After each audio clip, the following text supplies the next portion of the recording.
l'abstraction est née au XXe siècle. Entre les deux guerres, l'abstraction géométrique a prédominé. À partir du lendemain de l'immédiate après-guerre, l'abstraction lyrique a pris le pas sur la géométrique. La différence, c'est que l'une était froide, intellectualisée, géométrique. La seconde voulait apporter une dimension humaine à ce qui était un peu trop théorique, souvent un peu trop déshumanisé. Alors ces peintres, vous les connaissez, la plupart sont ici.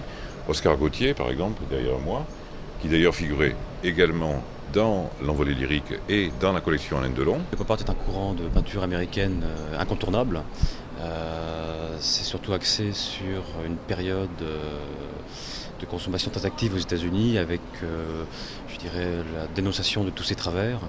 Et il en résulte des œuvres très différentes suivant les artistes qui sont affiliés au pop art. Donc on a notamment des artistes comme Andy Warhol qui jouent, je dirais, la carte de l'hyperconsommation. On a des artistes comme Wesselmann qui vont magnifier la femme et son rôle aussi dans la consommation. On aura des artistes comme Indiana qui vont prendre aussi comme sujet principal, je dirais, des logos répétitifs, toujours issus de la consommation, de l'industrie.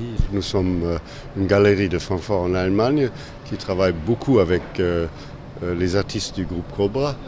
Les artistes du groupe Cobra, c'est un groupe qui était né en 48, novembre 48, et c'est pour cette raison-là qu'on fait cette année, au mois de novembre, une nouvelle exposition dans ma galerie qui s'appelle La Galerie, Die Galerie à Francfort en Allemagne, pour la groupe Cobra, avec pour les 60 années après la naissance de cette groupe.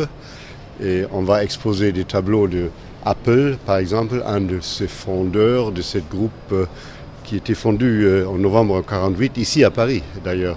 Et le nom de Cobra, c'est Co pour Copenhague, Br pour Bruxelles et A pour Amsterdam, parce que les artistes de ce groupe deviennent de ces villes et de ces pays. On va présenter des tableaux de Karl Appel, de Corneille naturellement, un de ceux qui sont encore vivants.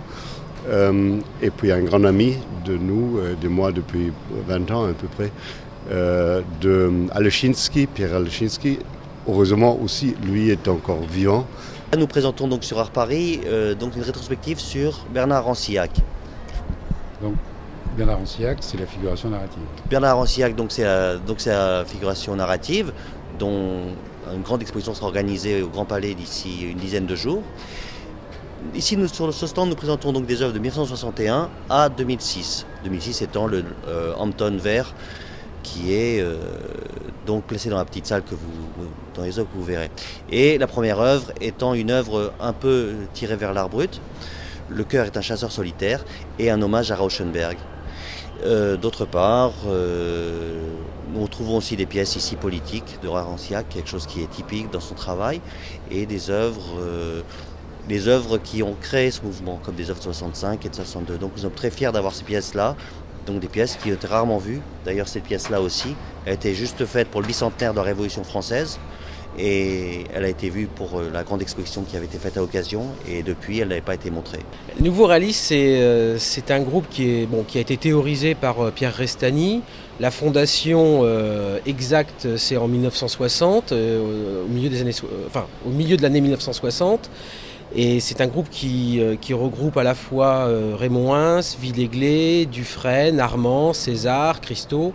Donc c'est tout un groupe d'artistes qui a commencé à travailler d'ailleurs de manière antérieure sur une sorte de, comme disait Restany, une appropriation du réel urbain. C'est-à-dire que leur truc, c'est d'aller dans la rue, de trouver la poésie de la rue, de n'avoir pas d'action sur elle. Et donc comme Villègle, on voit là pour ce panneau d'affichage, c'est trouver une œuvre, l'arracher et la représenter ensuite comme telle en nous montrant tout ce qu'elle peut comporter d'indications sur l'état de la société, d'un point de vue sociologique, commercial, culturel.